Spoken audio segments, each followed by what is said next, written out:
बिस्मिल्लाहिर्रहमानिर्रहीम। आज हमारा टॉपिक है इलेक्ट्रॉनिक कॉन्फ़िगरेशन। इलेक्ट्रॉनिक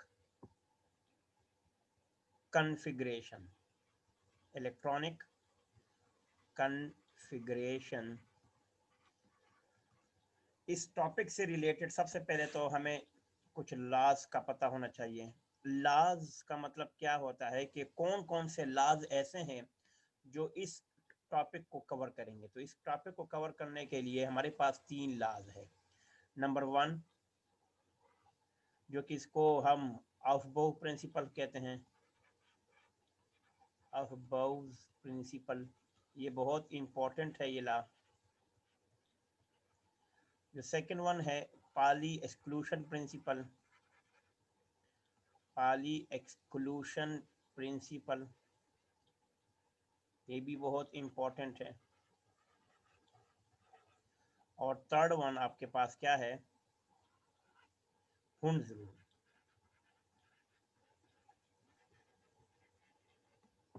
इनमें से आज जो सबसे इंपॉर्टेंट है और हम पढ़ने वाले हैं, ठीक है, वो हमारे पास है हुंड्स रूल। तो हुंड्स रूल को सबसे पहले टच करते हैं। टॉपिक का नाम है हुंड्स रूल।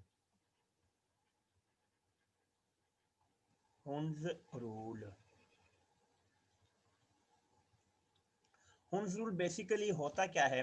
हुंड्स रूल को अगर हम आसान वर्ड्स में कहें तो इसका मतलब ये होता है, इसकी जो स्टेटमेंट है, इसकी स्टेटमेंट बहुत इजी है। इस स्टेटमेंट को देख लें।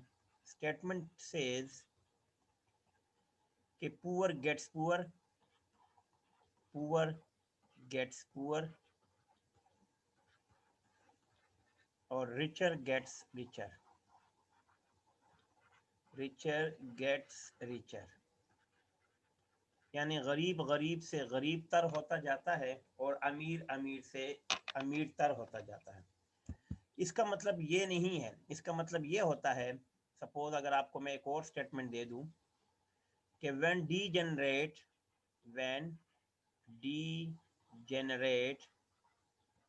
when degenerate orbitals are available and we have to and more than one electron is to be placed, then electron will go to different atomic orbital will go to different atomic orbitals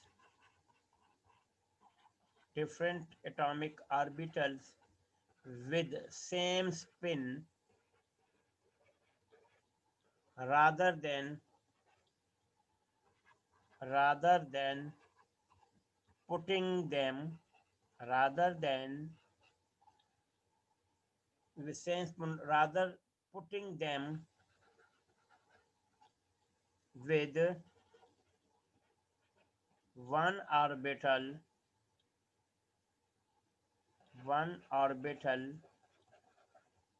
with opposite spin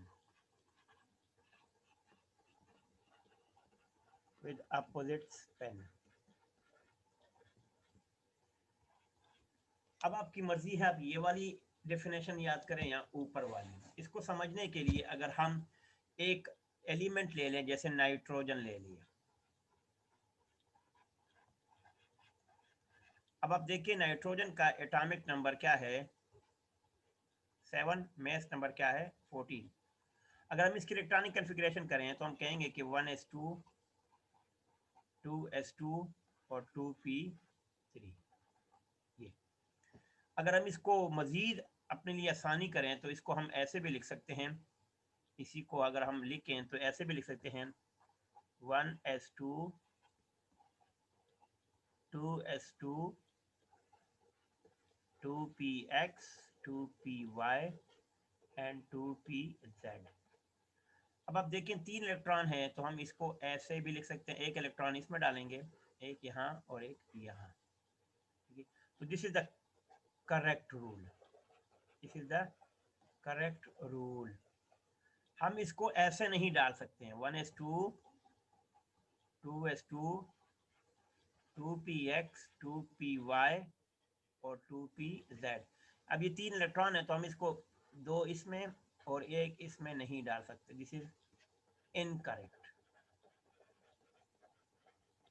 अब इसी को समझ लें, देखें अब उन्होंने इसमें ये कहा था कि if degenerate orbitals are available, आपके पास अगर डी जनरेट ऑर्बिटल्स है, ये डी जनरेट ऑर्बिटल इनको कहते हैं 2px 2py और 2pz। डी जनरेट ऑर्बिटल का मतलब होता है, डी जनरेट ऑर्बिटल्स का मतलब होता है कि जिनकी सेम एनर्जी होती है, सेम उनकी एनर्जी होती है, सेम उनका शेप होता है और सेम उनका साइज होता है। तो ये 3 क्वालिटी है जिसमें होती है, उसको कहते हैं डी जनरेट ऑर्बिटल।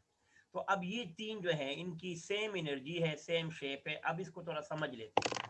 देखिए ला ये कहता है, इस ला को देख ले बेटा, लिखे when degenerate orbitals are available. अब इसको चेक करें बेटा, कहते हैं अगर डी जनरेट ऑर्बिटल्स है, ये डी जनरेट ऑर्बिटल्स क्या होते हैं बेटा, ये वाले 2px 2py 2pz are available and more than one electron is to be placed। अगर एक से ज्यादा इलेक्ट्रॉन को हम इसमें डालें, the electron will go to different atomic orbital with the same spin। तो इलेक्ट्रॉन डिफरेंट, और ये एक ऑर्बिटल ये है, एक ऑर्बिटल आपके पास ये है और एक ऑर्बिटल आपके पास ये है। तो डिफरेंट ऑर्बिटल में जाएंगे, ठीक है, different orbital with same spin. Spin उसका क्या होगा, सेम होगा। ये देखो सेम स्पिन, अगर ये लेफ्ट साइड पर है तो ये भी लेफ्ट साइड पर है। Rather putting them way in one orbital, rather putting them in one orbital. इसको यानी अगर हम ये कहें कि इन वन ऑर्बिटल, इनको एक ऑर्बिटल में डालें विद अपोजिट स्पिन, तो बजाय इसके किसको एक में ऐसे डाल दे, जैसे ये देखिए ये, ठीक है, तो ये रॉन्ग हो जाएगा। तो ये करेक्ट वन है और ये इनकरेक्ट है। This is called Hund's rule, ठीक है। तो हुन्स का ये रूल आज हमने पढ़ लिया है कि इलेक्ट्रॉन जो होंगे वो किस में जाएंगे, अपोजिट स्पिन वाले इलेक्ट्रॉन में, यानी सेपरेट ऑर्बिटल में जाएंगे। अब ऑक्सीजन को चेक कर लेते हैं। ऑक्सीजन का एटॉमिक नंबर क्या है, 8 और मास नंबर क्या है, 16। तो हम लिखेंगे, देखिए 1s2 1s2 2s2 और 2p4। तो ये तो नॉर्मल ऑब्जर्व, ये तो नॉर्मल है, ठीक है। लेकिन अगर हम इसको देखेंगे तो ये ऐसे हो जाएगा 1s2 2s2 2px 2py and 2pz। अब 4 इलेक्ट्रॉन अवेलेबल है तो हम पहले हुम्स रूल के मुताबिक ऐसे करेंगे और एक ऐसे करेंगे, ठीक है। तो ये आपके पास डी जनरेट ऑर्बिटल्स है, ये है आपके पास डी जनरेट ऑर्बिटल, ये हमारे पास है D generate orbitals.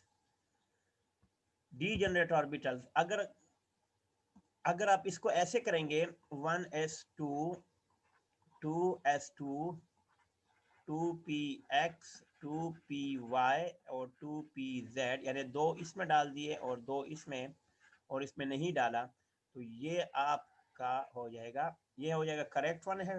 This is according to Hund's rule है, अकॉर्डिंग टू, ये आपका हुम्स रूल के मुताबिक है, तो ये ठीक है। और ये आपका इनकरेक्ट है, इनकरेक्ट, ठीक है। तो ये आपका करेक्ट और ये इनकरेक्ट। आई होप आपको ये समझ आ गया होगा। Take a very good care of yourself. अस्सलाम वालेकुम।